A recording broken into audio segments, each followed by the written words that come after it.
In this video, I'm sharing the travel hacks I use on every international trip to save money, to not get ripped off, to easily find a perfect hotel every time, as well as some other tips to help you travel like you actually know what you're doing from day one. These are the things that most people don't figure out until after a few trips. And once you know them, you'll never travel the same way again. You should always carry a bit of cash when you travel internationally. I usually recommend around $100 in the local currency, not a huge amount, just enough to cover small purchases, taxis, or places that don't take cards. The easiest and usually cheapest way to get cash is to withdraw from an ATM, either at the airport or when you arrive as one of your first stops in the city. Before your trip, it's worth doing a quick search to see which ATMs are safe to use and what a normal ATM fee looks like in that country. That way, nothing feels confusing or sketchy when you land. Now, this part is really important. Always decline the conversion fee at ATMs. Many ATMs will offer to convert the withdrawal into your home currency for you. It sounds helpful, but it's almost always a terrible idea. The exchange rate they offer is usually much worse than what your bank gives you. Your bank will almost always provide the fairest conversion rate, so you want them doing the math, not the ATM. But it's getting sneakier. Some ATMs now show a second confirmation screen after you've already declined the conversion. The wording is intentionally confusing, and if you accidentally accept on that second screen, it overrides your original choice. So I recommend just taking an extra second and reading the screens carefully, and don't allow yourself to be rushed so you can save some money. A really easy way to avoid this altogether is by using a Wise card. If you know you have a trip coming up, you can watch exchange rates and then move money into a local currency bank account when the exchange rate is favorable. Then when you withdraw cash, you're pulling directly from that currency, so there's no surprise conversion happening at the ATM. This brings me to something called dynamic foreign exchange pricing, which is becoming more common around the world, and it's another way travelers end up overpaying without realizing it. Here's how it works. When you pay with a card abroad, the payment terminal will often give you two options: either pay in the local currency or pay in your home currency. In the moment, that second option feels easier, especially when you're jet-lagged, you're hungry, you're trying to get to your hotel, and already making 1,000 tiny decisions. It can be exhausting just to keep track of everything, and who wants to think about which currency to pay in on top of that? If you choose to pay in your home currency, the exchange rate is set on the spot by the payment processor, not your bank.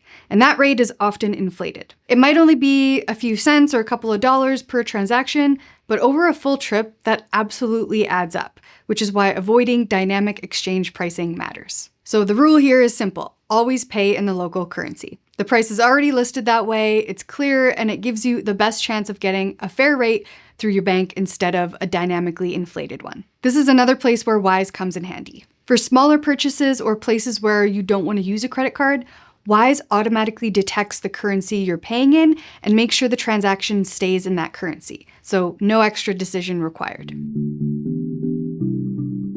Now let's talk about staying low-key with your money in busy cities. If you're somewhere known for pickpocketing or petty theft, try to avoid pulling your wallet out whenever possible. Instead, use Apple Pay or Google Wallet on your phone, or even better, tap to pay with a smartwatch if you have one. It's faster, more discreet, and keeps your wallet out of sight. If you're paying with your phone, I highly recommend using a crossbody phone tether or lanyard. It keeps your phone physically attached to you and also helps prevent those moments where you absent-mindedly set your phone down on a table, like at a cafe in Paris. That's often how phones disappear. It's also just incredibly practical. Your phone is always accessible for quick photos or directions or translating menus without digging through your purse.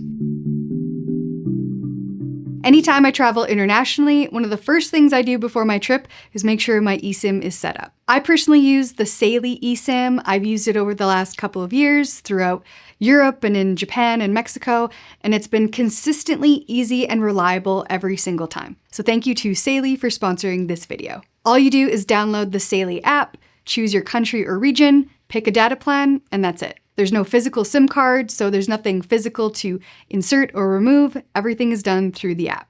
And then as soon as you land, you turn it on and you've got data, which means you're connected to the internet. immediately. It works in over 190 countries, and I found their plans are usually cheaper than the other eSIM options I've looked at. And you'll also get a notification when you've used 80% of your data, so you can top it up if you need. Which also means you don't need to worry about buying too much data that you won't use. What's great is you just download it once and then you can switch regions really easily just by buying a new plan, which will then activate instantly. Saily helps me use things like Google Maps for directions, as well as messaging and uploading photos and video calls without worrying about roaming fees or surprise charges. The pricing is prepaid, it's easy to understand, and usually far cheaper than international plans from mobile carriers. So if you want a stress-free way to stay connected while traveling, head to saily.com/AllieSmalls, and if you use my link, you'll get 15% off your plan. Now, once you've landed and you've turned on your Saily eSIM and you're connected, how do you actually communicate? I recommend using WhatsApp. This is how we message and stay in touch with people back home, but also with hotels and tour operators. Many of them use WhatsApp as their main way of communicating with guests. They'll send confirmations, pickup details, changes, or quick messages through there. So if you've never used it before, it's worth getting familiar with. It makes messaging and even calling internationally much easier. Now let's talk about a common international travel scenario. Sometimes your flight arrives early, say 7 in the morning or 8 a.m. or even earlier. You usually can't check into your hotel yet, but that doesn't mean you have to drag your luggage around all day while fighting jet lag. One option, if it's within your budget, is booking your hotel one night earlier, so your room is ready when you arrive. If you do this though, make sure you call the hotel ahead of time and let them know you'll be arriving after midnight so that they don't mark you as a no-show. I would say this really depends on your trip though, as you don't want to sleep all day and completely destroy your sleep schedule, but it can be nice to shower, drop your bags, and reset before starting your day. Another great option is booking a day use room at an airport hotel. Many airport hotels let you book a room for 4, 6, or 8 hours instead of a full night. A lot of people use this as a long layover option, but it can work for an early arrival too. So after a long flight, before you leave the airport, you could freshen up, have a shower, maybe a workout, or a quick nap, and then start your adventure feeling rested. You can either call hotels directly or use a site like Resort Pass to search for day use options. For example, the Westin at the Denver International Airport has a day pass that you can book for $30, which gives you access to the pool, hot tub, and fitness center. Or at the Fairmont Hotel at the Vancouver Airport, you can reserve a day use room for 6 or 8 hours, which gives you a guest room and access to the pool, hot tub, and saunas. Another arrival day strategy I love is hop-on, hop-off sightseeing bus tours. Even though you can't check in, most hotels will store your luggage securely until your room is ready, which is another reason I personally prefer hotels over Airbnbs in most cases. Once your bags are stored, you can grab a sightseeing bus ticket and explore the city at your own pace. They usually stop near great cafes, fun neighborhoods, and major landmarks. And honestly, they're great for staying awake and getting oriented without overdoing it on day one. And while we're talking about travel days, this next tip applies before you even arrive. Don't be afraid of flight deals that might have a long connection. Some airports are genuinely fun to explore, so if you find a great deal with a longer layover, do a little research on the airport itself. A lot of travelers default straight to airport lounges, which can be great. But with so many credit cards offering lounge access now, many lounges are dealing with overcrowding, they're noisy, and sometimes they even have a wait list, if you can even get in. Meanwhile, some airports have all kinds of free amenities that go overlooked. There are things like sensory deprivation rooms for neurodivergent travelers, or people who just want a quiet space to relax. There's art museums, yoga rooms, and even therapy animals that roam the terminals. Of course, this is airport specific, but if you find yourself a great deal with a longer connection at a larger airport, it might be worth it. And I'm not just saying this, we actually tested this and spent an entire day in the SFO airport checking out all the cool features. And it's absolutely an airport where a longer layover is a bonus, not a downside. If you want to see what I mean, you can go watch the video here. It's one of our favorites we've put together. That same idea of not just defaulting to the obvious or more popular option, or following what everyone else does, is exactly how I approach booking hotels and tours too. And this is one of my best travel hacks. Let's start with hotels first. I book most of my hotels on booking.com or some other third-party sites, but there's a trick to finding a good one every single time. When you search for a hotel, by default, the results are sorted by our top picks or something similar like recommended. This is what the platform shows you first because they make the most money on those particular hotel listings. This doesn't necessarily mean they're bad or overpriced, although in some cases they could be, but a lot of the time it's also based on the most popular options or the ones they know will convert the best. And sometimes that means you're missing out on some really great hidden gems. So what I do instead is after I do my research, I change the sort order to top reviewed and then set my maximum nightly budget. This is going to show you the highest rated hotels within your price range. And as a general rule,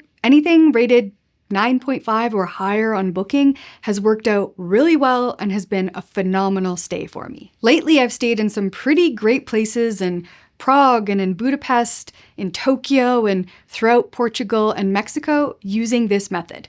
And we get a great hotel every time.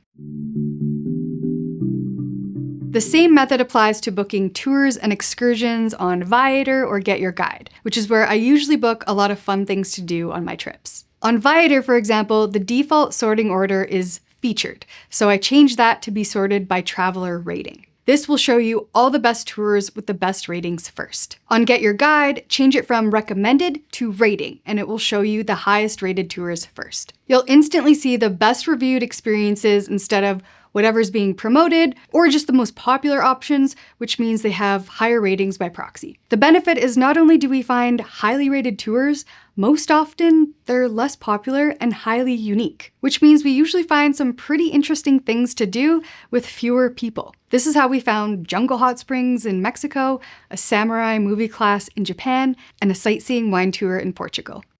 I hope you found maybe one or two new travel hacks from this video. If you have a favorite travel hack that you've recently discovered, drop it in the comments. I would love to hear about it. And please check out my free email newsletter for more travel tips, giveaways, and travel updates. And if you've got an international trip coming up, don't forget to check the Saily eSIM and use my link for 15% off. And if you have any questions about using the eSIM, just leave them in the comments and I'll help you out. Thanks so much for watching, and we'll see you in the next one.